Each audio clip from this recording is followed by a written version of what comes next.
আমি আশিক গ্রিলস। আমি চুলপাকনা স্পেশাল ফোর্সে কাজ করেছি। কন্টেন্টের নামে গু বানিয়ে ইউটিউবে 11 মিলিয়ন সাবস্ক্রাইবার অর্জন করেছি। 90 শতকের যাত্রাপালাকে আপডেট করে 2024 সালে আপনাদের মাঝে তুলে ধরেছি। কন্টেন্টের প্লেস বেডরুম থেকে শুরু করে বাথরুমে গিয়ে শেষ করেছি এবং শেষ পর্যন্ত ভিউজের নেশায় কন্টেন্টে লেডিস পাবলিক অ্যাড করেছি। গত পর্বে আপনারা দেখেছেন অ্যামাজন জঙ্গলের ঔষধ গুণাগুণ সম্পূর্ণ ফল বুনো আপেল খেয়েছি। টয়লেটের বদলে গাছের ঝোপ এবং পানির বদলে বিছটি পাতা ব্যবহার করেছি।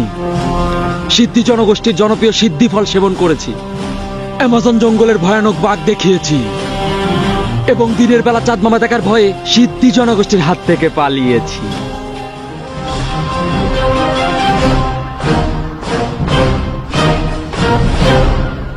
সিদ্ধি জনগোষ্ঠী সিদ্ধির পুষ্টির কাছে অ্যামাজন জঙ্গলের বুনো আপেলের পুষ্টি কোনো কাজেই আসেনি, কিন্তু তারা এইভাবে আমাকে বাসে না ঝুলিয়ে মাহিয়াপার কাছ থেকে তার ট্রাক টানলেই পারতো। লাউরার জনগোষ্ঠী ফন্দি করে আমাকে বন্দি করে লন্ডি করে রাখছে। সিদ্ধি জনগোষ্ঠী খায় অনেক মাল, যার কারণে এদের হাগু হয় লাল। আর আশিক গ্রিলসকে এরা কিছু মনেই করলো লাল। বিষয়টা অনেক মাইন্ড করছি। পৃথিবীতে সাধারণত দুই ধরনের প্রতিবন্ধী আছে, জন্ম প্রতিবন্ধী আর টিকটক প্রতিবন্ধী। এই দুইটার একটা যদি সিদ্ধি জনগোষ্ঠী হতো তাহলে আমার বিশ্বাস তারা আমাকে ধরতে পারতো না। সিদ্ধি জনগোষ্ঠীর মাথায় অনেক বুদ্ধি, কারণ এরা কেউ টিকটক করে না। এরা সবাই ভাতের মতো সিদ্ধি সেবন করে।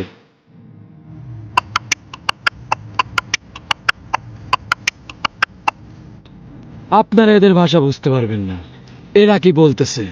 এরা আসলে বলতেছে এরা যে পাপিকে ধরেছে তার অপরাধটা কি। 2050 সালে আমার দাদার প্রেমিকা আসছিল হানিমুন করতে এই অ্যামাজন জঙ্গলে, কিন্তু জঙ্গলে মঙ্গল করতে এসে আমার দাদা ধরা খায় এই সিদ্ধি জনগোষ্ঠীর হাতে। তো প্রায় 100 বছর তাদের সাথে থেকে তাদের ভাষা শিখে যায় আমার দাদা।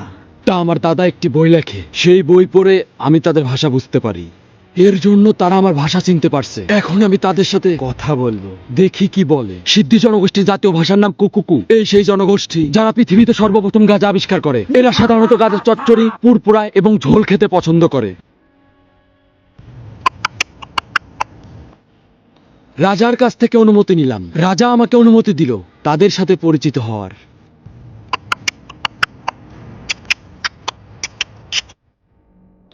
মানে এরা যে ইশারা করলো এটা আমার বোঝাইতে খুব লজ্জা করতেছে, এটা বলার মতো না। এদের সবার কাছ থেকে এদের পরিচয় নিয়ে আমি হতভম্ব হয়ে গেলাম। এরা সকাল দুপুর সন্ধ্যা রাত সবসময় সিদ্ধি সেবন করে থাকে। এরা একজন আর একজনের ছাড়া সিদ্ধি সেবন করে না। আর অবাস্তব বিষয় হলো এটা, যেটা শুনলে আপনার বিচি কাঁধে উঠে যেতে পারে। এদের যে রাজা তার ডেইলি প্রায় 50 কেজি সিদ্ধি লাগে। রাজার একজন খাদেম আছে যার নাম পটলা। সে রাজার খুব কাছের লোক। পটলা আমাকে অনুরোধ করলো তাদের জাতীয় খাদ্যটি চেখে দেখার জন্য। এতেই ঘটলো বিপত্তি।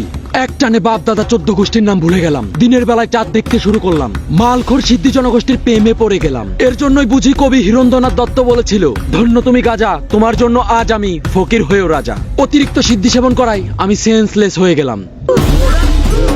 এই সিদ্ধি জনগোষ্ঠীর একটা নিয়ম আছে, তাদের সাথে সিদ্ধি সেবন করে যদি কেউ মাতাল হয়ে যায় তাহলে তাদের জনগোষ্ঠী থেকে তাকে দ্রুত বের করে দেয়।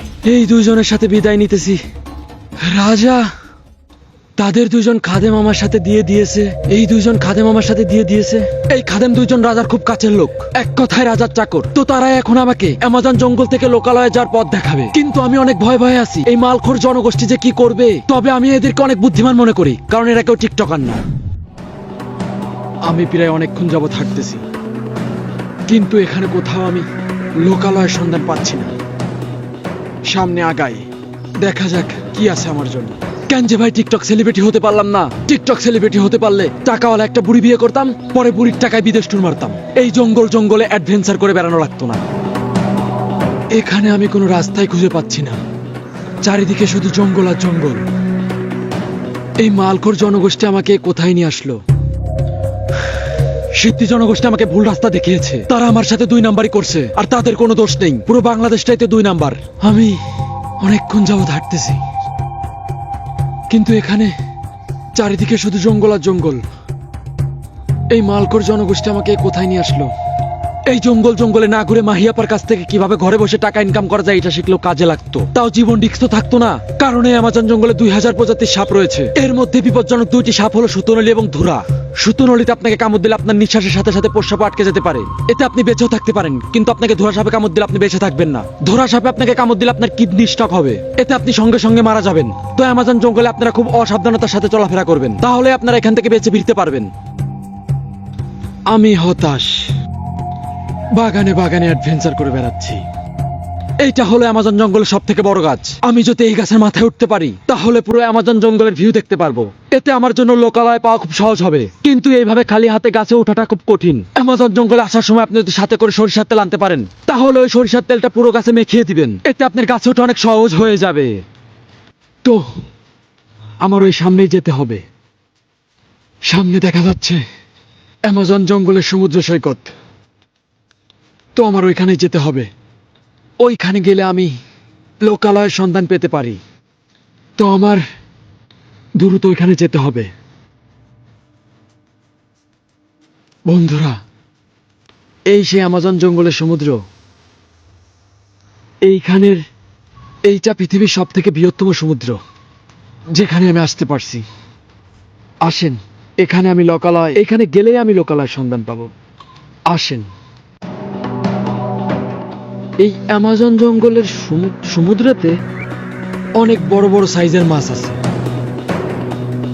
যেমন পুঁটি মাছ, তারপরে ডানকেনা, চিংড়ি মাছ।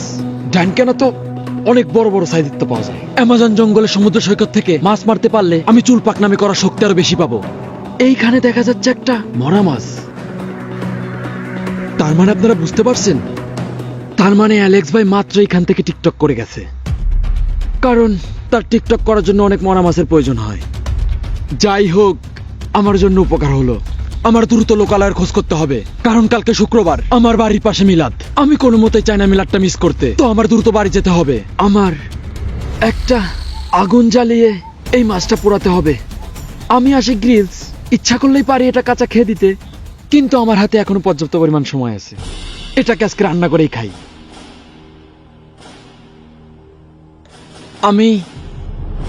আমি সেই টিকটকে প্রতিবন্ধী খেতে পেয়ে অর্জন করা অ্যালেক্স ভাইকে অনেক ধন্যবাদ জানাই, সেই মরা মাছটা আমাকে উপহার করার জন্য।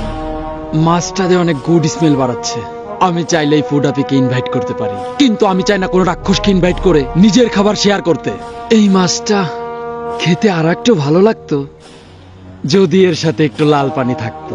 লাল পানিকে অনেক মিস করতেছি। তো আমার এই মাছটা শেষ করে দ্রুত লোকালয়ের সন্ধানে যেতে হবে, কারণ এখানে যেহেতু আমি প্রতিবন্ধীদের আভাস পেয়েছি, তার মানে আমি লোকালয়ের খুবই কাছে। এর জন্য আমার এখান থেকে তাড়াতাড়ি উঠতে হবে। আর হ্যাঁ, মাছটা খুব দারুণ ছিল। বন্ধুরা, এখানে আমি স্যালো মেশিন চলার আওয়াজ পাচ্ছি, তার মানে এখানে আশেপাশে লোকজন আছে। বন্ধুরা, ওইখানে দেখা যাচ্ছে মানুষ। আপনারা দেখেন, আমি শেষ পর্যন্ত লোকালয়ের সন্ধান পেয়েছি। ভিডিওটি ভালো লাগলে ভিডিওটি শেয়ার করে দিবেন, পেজটি ফলো করে দিবেন। নেক্সট এপিসোডে দেখবেন প্রতিবন্ধী দ্বীপ। এখানে অসংখ্য প্রতিবন্ধী সমারোহ ঘটবে।